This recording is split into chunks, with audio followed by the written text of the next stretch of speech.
Yo, I had to put something from the Bay. You know, we're both from the Bay. How you doing, Chef? Good, good. How you doing? I hope you know who that song was if you're from the Bay. I'm just kidding. Anyways, listen, thank you for being on the show. Chino Grande, let's start off with that. How'd you get that name? So I actually got that name working at a restaurant a couple years ago. One of my prep cooks didn't actually know my name, and he's looking at the schedule, and he's like, "Chris, who's Chris?" And then the other guy was like, "Oh, Chino Grande upstairs," because I'm the only big Chinese dude.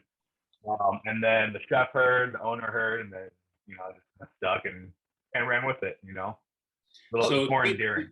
Chino Grande was, that was before cancel culture because now people would be like going all crazy, right? I'm just kidding. Exactly. So It's something that was like I decided to kind of accept it and embrace it. Listen, it's a term of endearment, right? It's when Hispanic, like, so for example, I'm half Nicaraguan, half Chinese, so I'm mixed, right? It's normal for people in my country to say, if it's a dark looking guy and negro que está allá, it doesn't mean if it's right. It just means that's the way it is in other countries. So when you have these cooks who looked at you, they weren't trying to be offended. They're just saying Chino Grande because how else are you going to describe you and I? You know what I'm saying? Yeah, exactly. I'm glad that people gotta stop getting uptight and shit like that.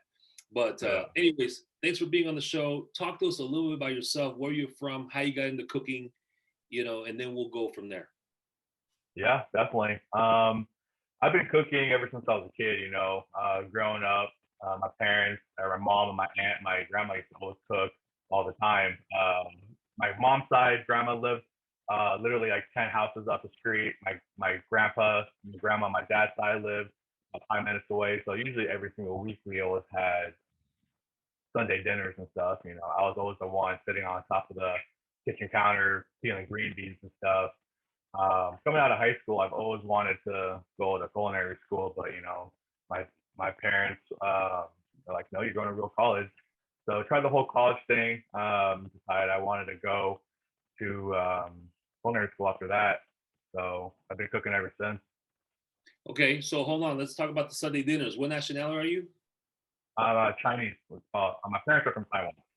What did you guys eat on Sunday dinners? Talk to me about that. So we actually ate a lot of vegetarian growing up. Both my grandma and my aunts were mainly vegetarian growing up. We ate a lot of down home Chinese food.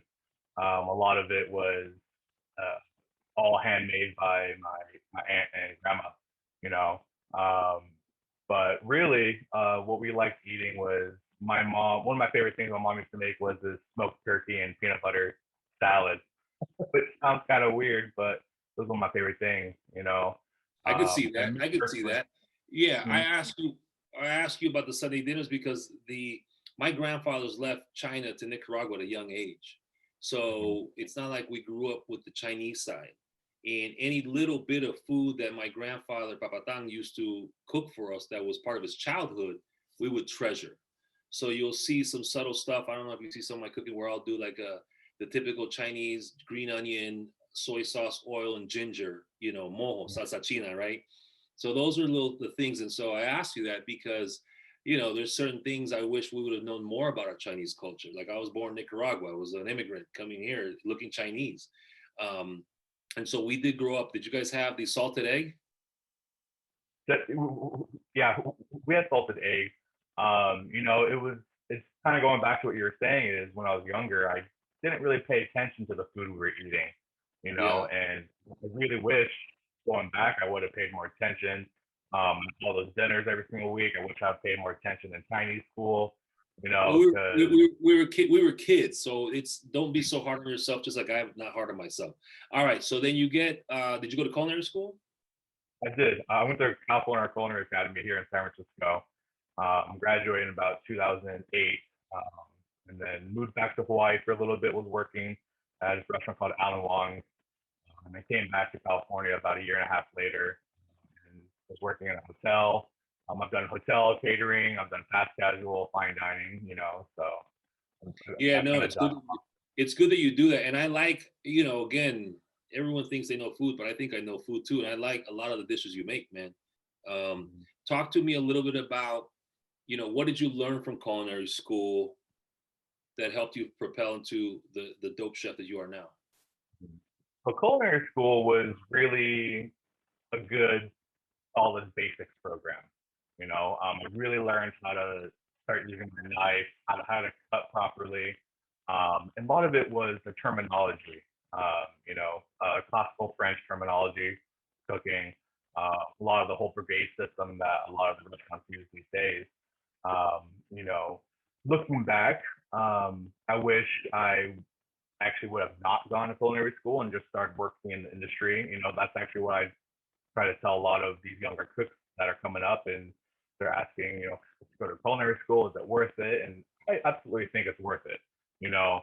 Um, but at the same time, I think you'll learn tenfold in the real restaurant, grinding every day in and day out, versus going into a regimented school program.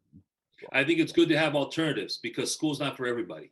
So I like that you said that, especially I think about 15 years ago when this whole social media food porn industry started, right? Because then you had classically trained chefs pissed off at this just crazy idea of dishes that is going viral.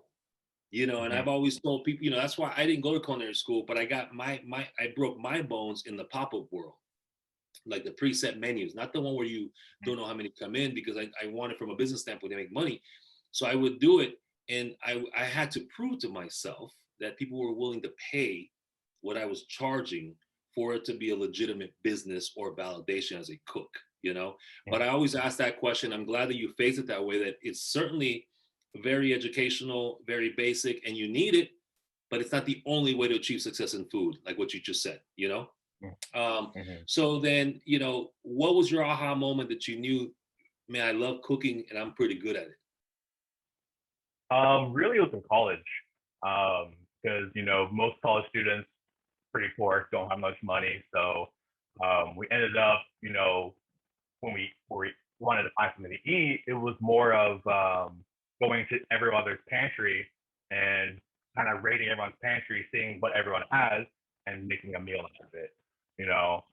So that was one of my favorite things before I actually went to culinary school, was going into people's fridges, going through their dry goods and seeing what they have, and just making a meal out of nothing, and showing people that, like, hey, we can still cook good food on a budget. Hell But yeah, after hell that, yeah. Especially Chinese and Latino food, man. hmm hmm but So after my that, next, like that.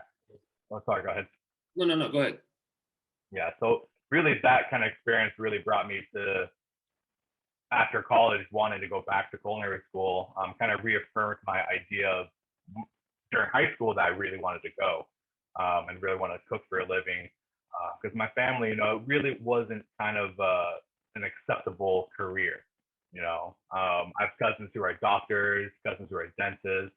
My brother works in a lab.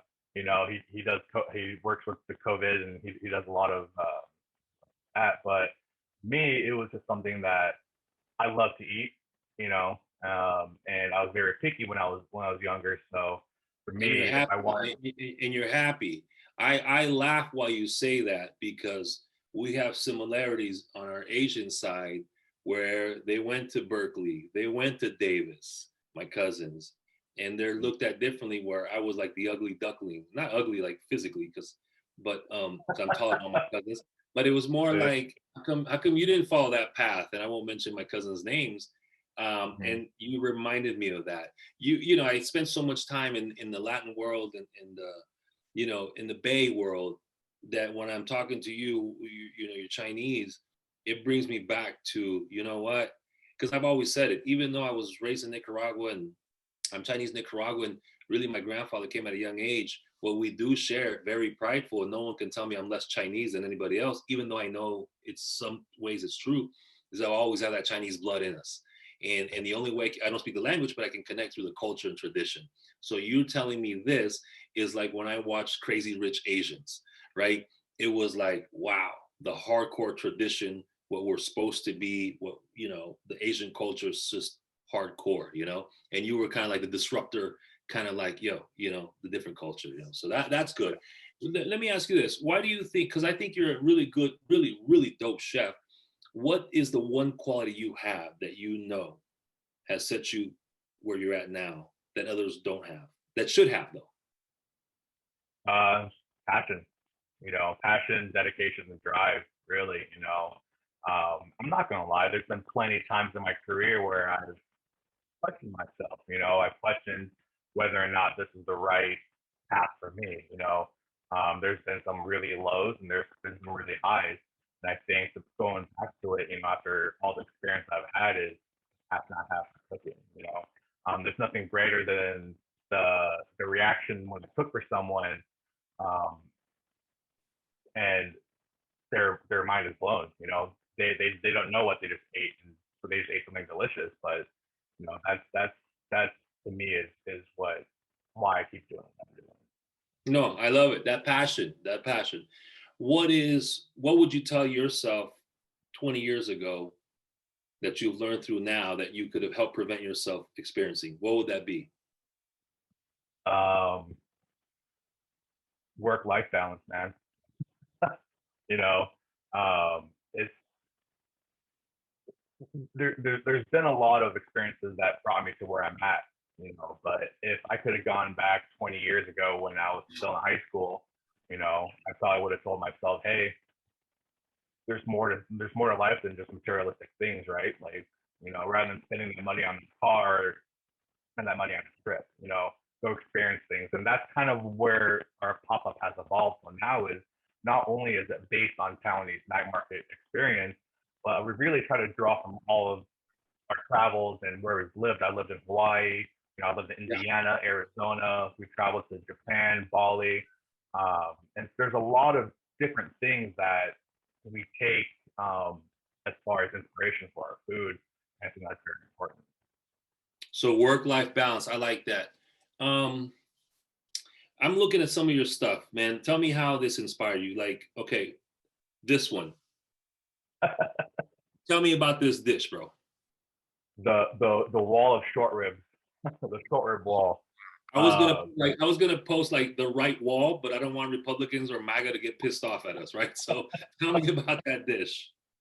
Yeah, that's something that actually I've always had a passion. It's not my passion. I've always had a passion for photography, right?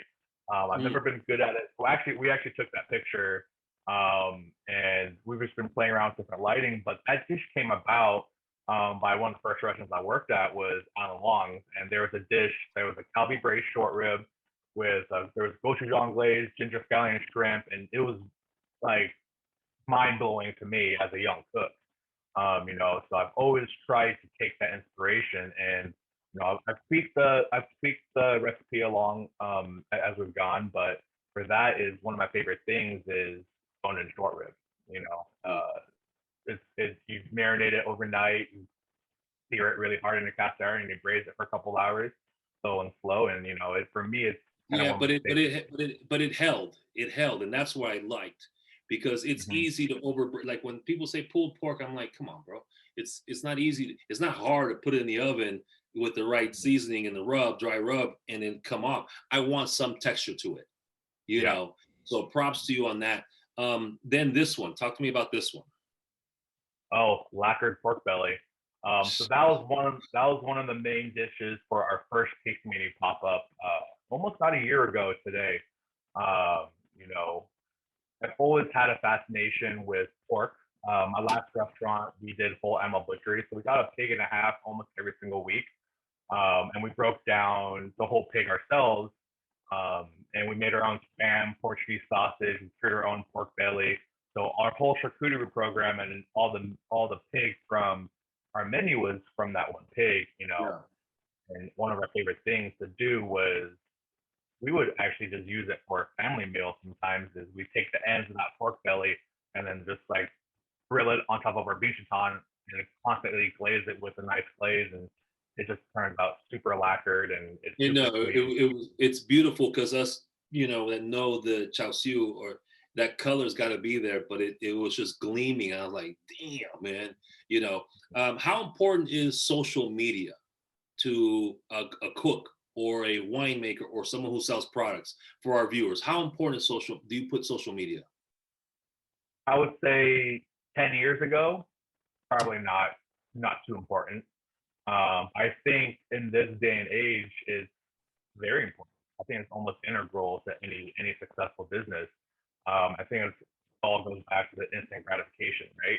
I can post something right now, 2 seconds later, someone across the world can see it. You know, but I think the reach for it, and for the most part, social media is free. You know, you're not paying a marketing person $3,000-4,000 a month to try to get you in all these different articles, which especially at small businesses, you know, every penny, every dollar counts. You know, so trying to build a brand, I think that's the biggest thing with Instagram is making sure that you're able to be consistent with your brand and have something that people crave. Yeah. I guess they're How much time do you spend on it a day? too much. That's too much time. For as far as posting, and you know, it's the difficult part for myself is creating the content. You know, it's very hard to. What I don't want to do is reuse old pictures all the time. I have recycled some pictures, kind of like my top hits, every once in a while. But being mindful of creating content, you know, is taking pictures not only of the finished product, but kind of the whole spectrum of what we do, right? Going to the farmers markets, trying to document that, um, doing the prep, documenting the prepping, documenting the cooking, documenting actually being at the pop up. You know, it's definitely something that we forget sometimes, but trying to be mindful on our end to try to do that so we can create more of a following because I think that's huge right now, Yeah. especially So right during now, lockdown. 100%. So right now you have a pop up. Is that what you do? You move around, or you are working at a restaurant? So for the most part, we have a commercial kitchen in the East Bay that we work out of. It's a shared kitchen space. So right now, every other week we do reheat at home meal kits. So pre-COVID, we were doing tasting menu dinners. So it was ticketed pop-up dinners, usually about 6 to 7 to 8 courses. And the way we did it, it was more of an experience, right? So it was pretty much two flat seatings as a supper club dinner party style. And before every single course, we drop the course. I'd come out and explain where the produce from, where the meat's from, why we cook the way we did, and everything. Obviously, now it's a little bit harder to do that. So we've transitioned from that experience to reheat at home meal kits. So what we Yeah. do is we'll do a 5 to 6 course menu with reheating instructions, and it's packed full for you, and we give you instructions for you to cook it out. That's kind of the main thing that we're doing. That's like the Hunza. That's our more uh, tasting menu style dinner. Now, the pop-ups that we're doing is our El Chino Grande, which is more of a casual pop-up. And we partner with Speakeasy Brewery at Hunters Point Brewery in Hunters Point. That's every single Saturday that we're doing. Ooh, We started. I gotta go check you out. I've seen that. I haven't been to the point in days. I'm sure it's gentrified now, so it's not as dangerous. Every Sunday, not Saturday. So No, Saturday is the market with Al Pastor Poppy, and that's usually pretty cool. There's a bunch of different vendors, and the Sunday is their brunch. So we're open 11 to 4 usually every single Sunday. There's a big beer garden, all socially distant, everything. So well, not this Sunday, but next Sunday I'm gonna check you out because man, let me tell you, as cooks, you know, you rarely go out to eat because if you do go out to eat, it's worth it. And you're one of the yeah, chefs in the Bay for sure that I'm like, I gotta go try his food. Looking yeah. forward to that. All right, in 2 years, where would you want to be? Want to have my own restaurant. You know, it's something that we've definitely been working towards for the past couple of years. Um, the end goal has kind of changed a little bit due to COVID. You know, we're trying to see what's the best move to move forward. You know, so right now there's a couple different options we're looking at as far as brick and mortar. You know, when I first started cooking, I wanted a big restaurant. You know, 100, 150 seats. I want that whole big banquet style kind of dinners. And then just working all the time is like that's the last thing. It's the opposite thing. You know, the end goal, the last restaurant I want before I retire is hole in the wall, 6 seats at a counter, and that's it. You Yeah. know, Yeah. and it's just maybe like me and my wife just cooking food, and that's really it. You know, That's we close when we want to close. yeah. That's obviously 20, 25 years down the road, you know, but I see definitely 2 years in, hopefully having, a nice, modest brick and mortar that we can call our home. So, No, no, and that's going to happen. You've got the talent, and the commercial industry is going to be even more opportunistic for us after COVID, just because people don't need space anymore. And you went from 150, which is what I wanted to. Now I'm going to fast casual. And you yeah, can open up. Do you watch Netflix? David and his olive tree. yeah, yep, I think of that, like you say, you're going in there, you're greeting everybody, the wife's there, and they're executing. yep, Obviously, different kind of culinary, but I thought of you yeah. when you said that. All right, let's talk about this. What's your who are some of your favorite Asian chefs out there? Ooh, man. Um, right now, I mean, Alan Wong, he was kind of like my first mentor that we had. He's in Hawaii. He was one of the founders of Hawaiian regional cuisine. Him, along with Roy Yamaguchi, he's kind of like the godfather, Yeah, right? so you're in Hawaii. You're in Hawaii, so you got to know he's the godfather of Hawaii, right? Yeah, And Sam Choi, Sam Choi.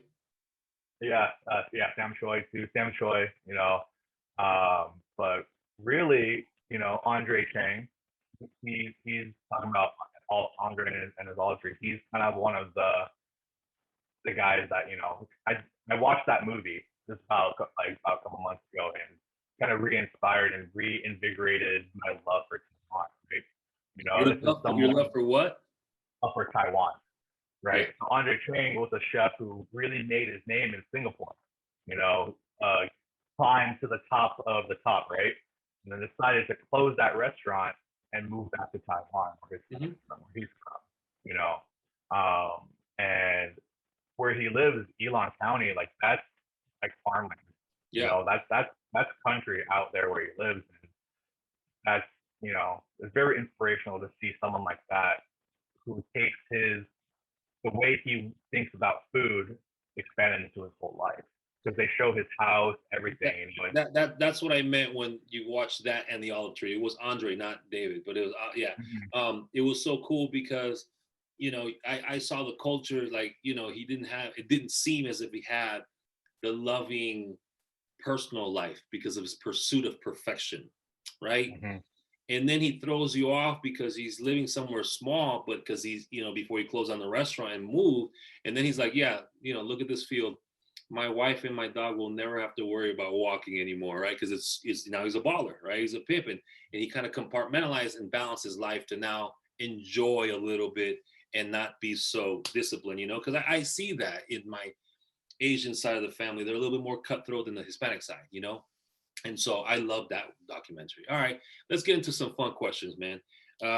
Pet peeves of the industry. Oh, there's too many to count.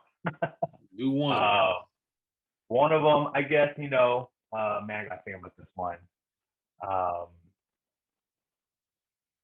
I guess this was a pet peeve I had back when I was working in restaurants a lot. I don't have as much because I'm not really in that grind of the 16-hour day restaurants, but new, younger entitled cooks, I guess, going back to the whole romanticization of Food Network chefs.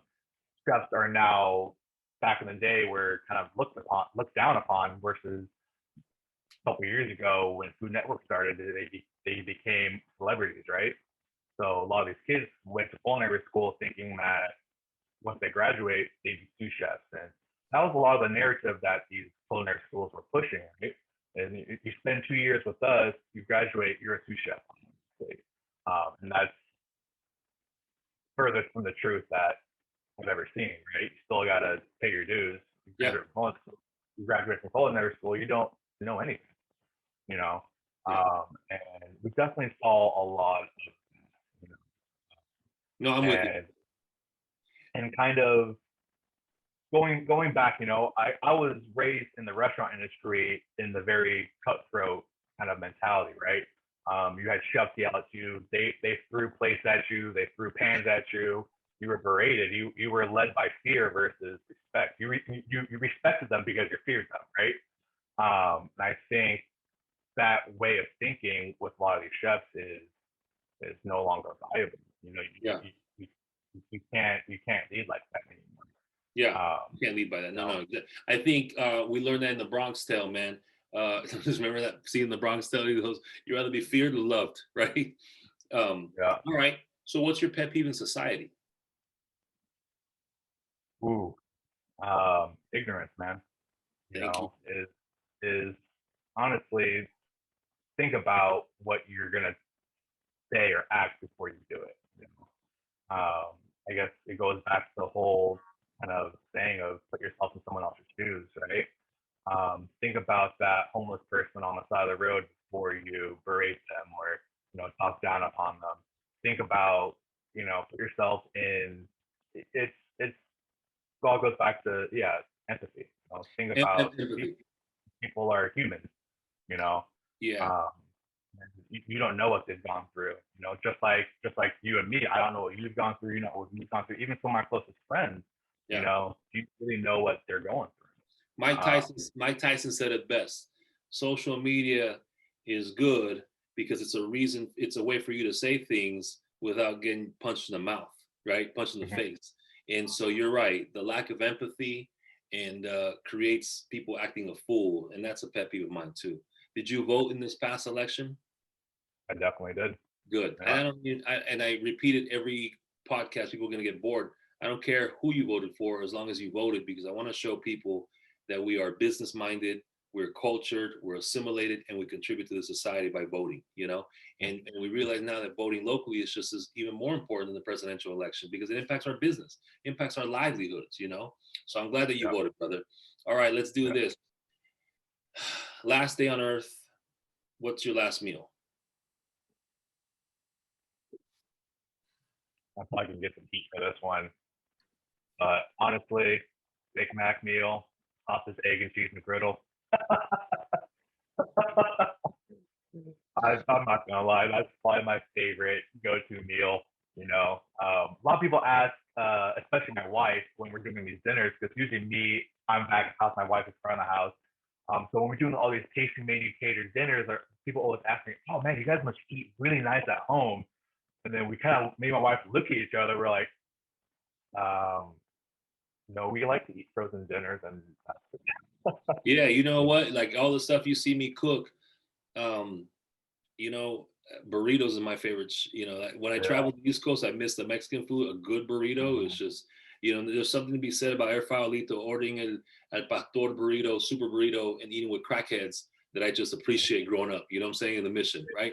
All right, yeah. three people, dead or alive, to have dinner with. Who would they be? Ooh, uh, Cecilia Chang definitely would be one. That's, I mean, yeah, Cecilia Chang.